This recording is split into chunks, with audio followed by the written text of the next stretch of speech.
Hello, ladies and gentlemen, it's Mike here at GameFromScratch, and today we're going to talk about one mad lad's insane project. This is basically Unity for the Nintendo 64. Yes, this was created by a fellow by the name of Max Babak. I don't know what the omelet does to the O there, also known as Hail to Dodongo.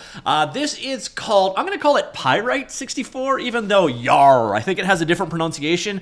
But as far as litigious companies go, Nintendo is like the top of the list. So let's call it Pyrite instead of yar.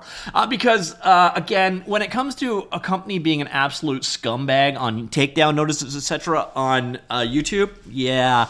Nintendo is pretty much the worst one that's out there. But basically, this is a game engine for creating Nintendo 64 games. Actual ROMs that you could build and burn onto a cart and run on your actual device. And like you see here in front of you, it has a full editing environment for visually interacting with things. Like, see, this guy over here, I can manipulate it, move it around in the world. Well, if that was a non-stationary item, I could. So see, I can move things around in the world. You can attach code to your objects. Like you see, this one has a C++ script attached to it. You can also add a variety of components onto things. Lights, again, nodes, node graphs. Node graphs are another interesting concept. It's like a visual programming language, but mostly just for state changes. If you want to do any coding here with this guy, you're pretty much going to be doing it via C++. So if you do not know C++, there's not really much here for you. You got a full asset manager here with previews and so on. It's actually super impressive what this thing has pulled off. And then again, you got a number of different scripts here. There is this visual system here. Let me just skip out of that. Let me go find one that actually uses it. All right, here we go. Goal 1 has a node attached to it. You can see right here, node graph on goal here. So you also have this visual system like what you see right here. But this, again, is mostly for state transitions. This is not how you do your coding. You do your coding via C++. So, for example, here, these are the coins in the world, coin.cpp. That is this guy over here. I'm going to open that up in Visual Studio Code, get an idea what that's all about, and this is what the code looks like. This is built on top of libdragon, by the way. We'll get back to that in just a second. But if you want to create Nintendo 64 games, you're going to have to know how to program, but this makes it about as accessible as it could possibly be. Then on top of that, you have this full, impressive editing environment. Over here, you have the scene graph that makes up your world. You have scene settings, so you can basically have your launch point and so on, the resolution of your frame buffer, how to do your audio, etc. And then you've got your layers, various different layer systems here, so special effects can be done on said layers and so on. You have asset controls over here. We have a variety of assets available, including 3D models, light maps, textures, and so on. You can see a preview of that asset over here. Here, for example, is a 3D model. No 3D preview here, but you get an idea. There's two meshes that build up that guy. We got audio, etc. And on top of that, when you first install this, you have to install the toolchain. At least on Windows, that's MingW 32, or actually I guess it's 64. Basically a compiler suite you need to install. Then it will install all the various different dependencies you need. And then once you've done that, if you point it at an editor or at an emulator like this one, I used Ares, the version 147 for that. You basically just set it up, give it a direction towards the executable for your editor, and then you click play. And what it'll do is it'll compile your Nintendo game into a ROM, automatically feed that ROM over to the emulator, and then presto, here we go. It will load up the emulator. Okay, it's running there in the background. What screen are you on? All right, there you go. It was stuck off screen there for a second. I do not have a gamepad hooked up, so I guess I need to do that. Okay, there we go. So I set up a gamepad with the controller. You can see this is the kind of game it creates. A very retro Nintendo 64 style. This project, by the way, does come with it. If you want to go ahead and check it out, you can easily do so. So you can see it is very authentic to that Nintendo 64 aesthetic. It also has the tools in there for, dealing with the appropriate textures and so on. Oh yeah, so I guess I gotta finally say yeah so I can stop going through. All right, here we go. And then it switches you into the actual game. We saw the game level earlier on. So you can see you appear to be controlling a CRT screen that runs around the world, and you pick up gems. You can jump, and then each one of those is unlocked after you pick up a certain number. I don't know from there, but you get an idea. This is the game. So there we open it up, and there you can see Mario 64 style rotating environments. It is super impressive what this is capable of. By the way, again, that was the Aris emulator. I had to install that as a separate thing. So if you are looking, and it boggles my mind that someone put the effort into this tool to create something this cool, this integrated, an all-in-one environment for creating Nintendo 64 ROMs, which again, you can run in an emulator, or you can actually literally physically run them on a real device. Is this legal? I am not your lawyer, and when it comes to in the world of Nintendo, I ain't even going to make a comment on that one. But you'll notice here, there are a number of scenes that walk through. So there is the initial menu scene. You can see it set up, how it looks over there. Everything is a straight up 3D world environment. Here we got a sample retro map. There is our intro level that we saw in the game there. So this cube, for example, was rotating in the world. This platform here was rotating. Let's go over here, check this one out.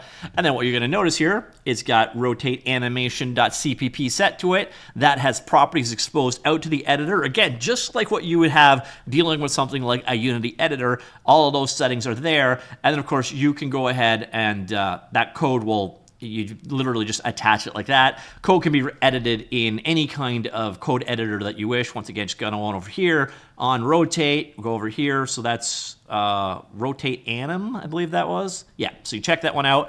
And here is the code to do the animation. Remember we saw those exposed properties? Well, here you can see there's how you expose a property out to the editor. Pretty straightforward stuff, of course. There's your initialization, and then what you do is for like doing that rotation, you call it an update. This is code that's going to be called per frame. You do the rotation, and so on. There's the logic. So super simple to actually go ahead and create and code your game. Now, of course, you're going to have some knowledge of how to go ahead and code things. So if you're interested in going ahead to check this one out, so again, Pyrite 64 is the Nintendo 64 game engine and editor. It uses libdragon and Tiny 3D as libraries behind the scenes, by the way. It is C++ and C code, so 94% of the code on the back end is C++. Then we've got some assembly in here as well. It's impressive what they have done with this. It is an MIT licensed project. If you like what they're doing here, come on in and drop them a star. They're very active. They do releases quite often. What we were checking out is the 0.5 release available here. If you want to go ahead and check this one out, by the way, you don't need to build it from code or anything. As long as you're running Windows or Linux, you literally just get the zip file of choice. In my case, Windows one, and then just download it and run the executable right there. When you first run it, if you do not have the appropriate tool chain set up, it will ask you to do so. You do, unfortunately, need to do something that I despise, which is install to your C root directory.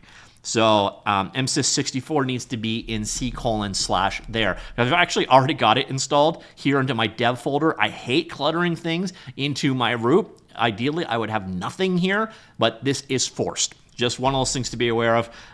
That's one of the few requirements that they've got there. Super impressive. So what we've got in terms of, again, automatic toolchain installation, so you don't need to do any special work. There's a 3D model importer from Blender with FAST64 material support, so it automatically brings materials from Blender over in the support format that Nintendo 64 requires. It supports for HDR plus Bloom, HDR, and Nintendo 64. That's kind of nuts. Support for big texture rendering. Big textures, of course, being 256 by 256 when you're talking about a Nintendo 64. A runtime engine handling the scene management, rendering collisions, audio, and more. Global asset management with automatic memory cleanup. And then the node graph editor for the script basic control flow. Again, if you do want to code on this one, though, you do need to know C++. So this is not a beginner level game engine by any means. It still need to have some comprehension, but it's probably the easiest way you're ever going to find to code something like a Nintendo 64 game. It's super impressive what they've pulled off here. I am just blown away by it. So by the way, the other libraries behind this one are Tiny 3D, which was also him. So this is a Nintendo 64 3D library specifically for, so this is what's doing the 3D work there.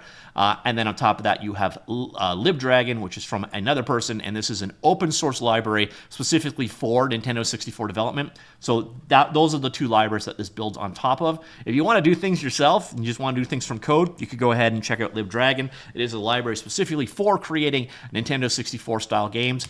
The editor in action here was Ares, so multi-system emulator.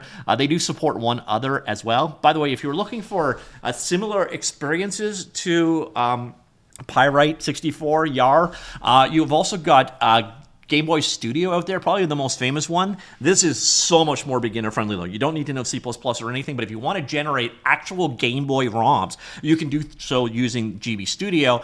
Another similar option out there, this one is specifically for Nintendo or NES style games, or Famicom, depending on where you're from, is BB Studio. This is a port of GB Studio, but specifically for the NES. And then finally, if you want to take GB Studio that one step further and do a little bit more coding level stuff, you've actually got Godot Boy, which combines GB Studio and the Godot game engine together to give you a little bit more capabilities there. So there are a number of other options out there in terms of easier to work with console programming choices, but Pyrite, is probably the coolest thing I have seen in a very long time. It's robust, mature, easy to use, and it does something so exceptionally niche, which is creates Nintendo 64 ROMs. Again, my only real complaints with it, they're really small on the one level, is you do need to install the toolchain into the system root, which I do find irritating. And then the other thing is, there does not appear to be any options for DPI scaling. So I actually recorded this video at, I dropped the resolution down to 1080p from 4K because otherwise it's just super tiny. So I'd love to see some DPI scaling, but I mean, seriously, that is some next level nitpicking at this point in time. It is a remarkably robust and cool program for doing a very cool thing, and that is developing Nintendo 64 titles in C++ using a very Unity-like editing experience. Let me know what you think. Have you checked this out? If you have, do let me know in the comments down below what you think, and I will talk to you all later. Goodbye.